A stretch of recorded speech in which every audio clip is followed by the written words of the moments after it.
So I thought I might first of all give not too long a monologue. It feels a bit like, end of term, doesn't it? Headmaster, headmistress saying what the achievements of the school have been and our favourite pupils and giving the prizes. But I thought it'd be worth running down some of our achievements over the last 12 months. And I suppose almost top of the list comes social prescribing, which was if you like, the college was the birthplace of social prescribing. And it's now going ever more and ever faster. We are the home for the National Social Prescribing Network with over 3,000 members now. And you probably know this, but there are 3,500 social prescribing link workers now in England.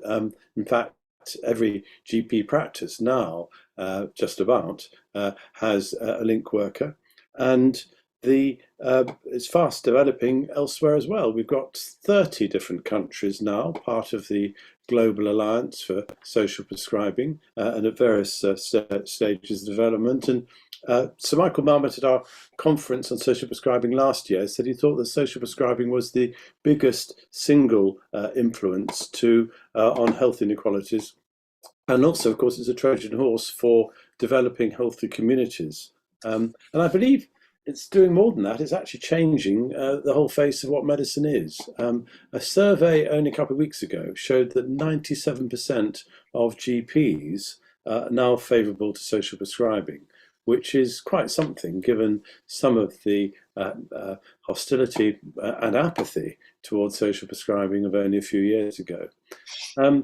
On from that to Beyond Pills campaign, which we had a further session at our recent conference at QE2.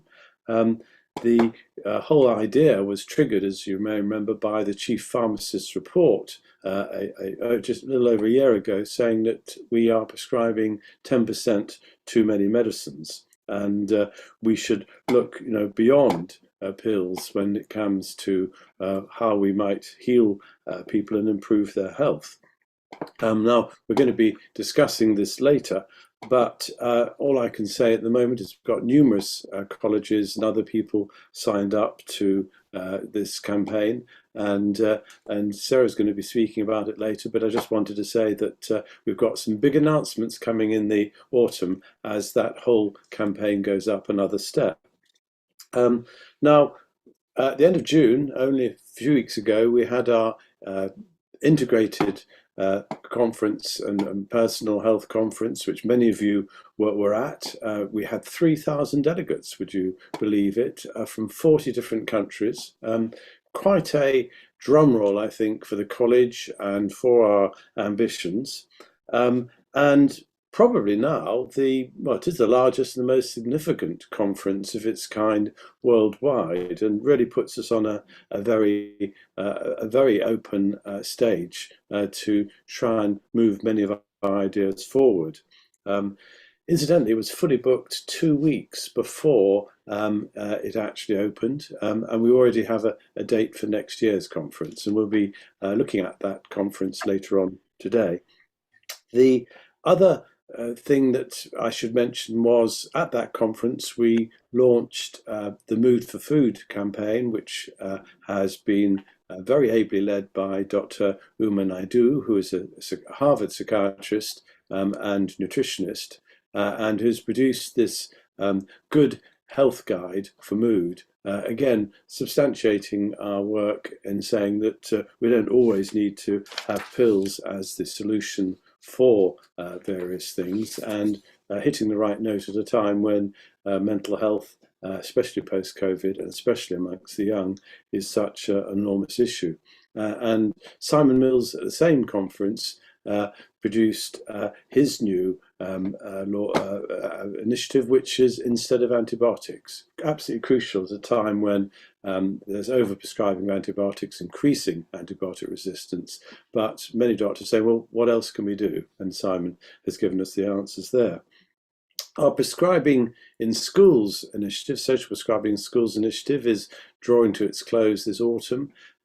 We've had 3 different schools involved in Palmbury, in Clumpton and in Tower Hamlets.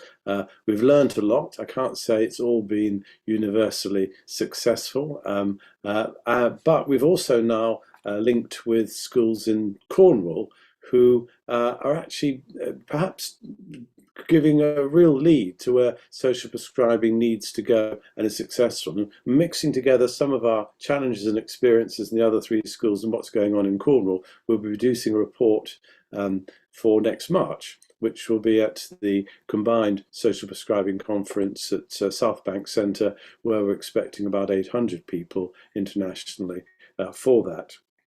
The other initiative you're going to hear about later today is our Twinned Schools and Farms project. This was the brainchild of His Majesty the King. And all I can say is it's absolutely amazing what happens when you start linking GP practices with farms. And I think Debbie Sharp's going to give us a bit of a feel for this. It's an initiative that's led by the college, but also in relationship with the Sustainable Food Trust, who represent the farms and the farmers, and linked and with Debbie Sharp leading the research project and future initiatives in this area. The Integrated Medicine Alliance you're going to hear about later is a first for the college and nationally in terms of bringing together the leaders and the different complementary modalities for the first time to try and create an awareness of the role of the complementary therapies and also how people can be directed to getting the right therapy from the right person. And one of the key pieces of work that the IMA, the Integrated Medicine Alliance, is doing at present is fielding courses for social prescribing link workers so that they, when they see their clients, can be fully knowledgeable about the different therapies, what they offer, and how people might benefit them and how they might actually access them. I want to mention one other initiative of the college, which is one which Jane Mount and Laura Marshall-Andrews are leading, which is bringing together GP practices and projects that are moving forward the whole issue of integrated health and care, if you like, the vanguard. And at the moment, it's a loose affiliation of people with similar intentions and similar practices. But very quickly, I hope this will become something far more recognizable nationally, something that for which I have a website of a good practice where we may one day have a Kite Mark, a college Kite Mark for people that are really pushing the boundaries, and one to which perhaps other GP practices and other organisations might want to aspire in order to show their credentials as looking outside the box and going beyond simply pills and prescriptions. So that's about a rundown of some of our work, and I just want to add that over the last 12 months we've continued our virtual and face-to-face courses in various areas.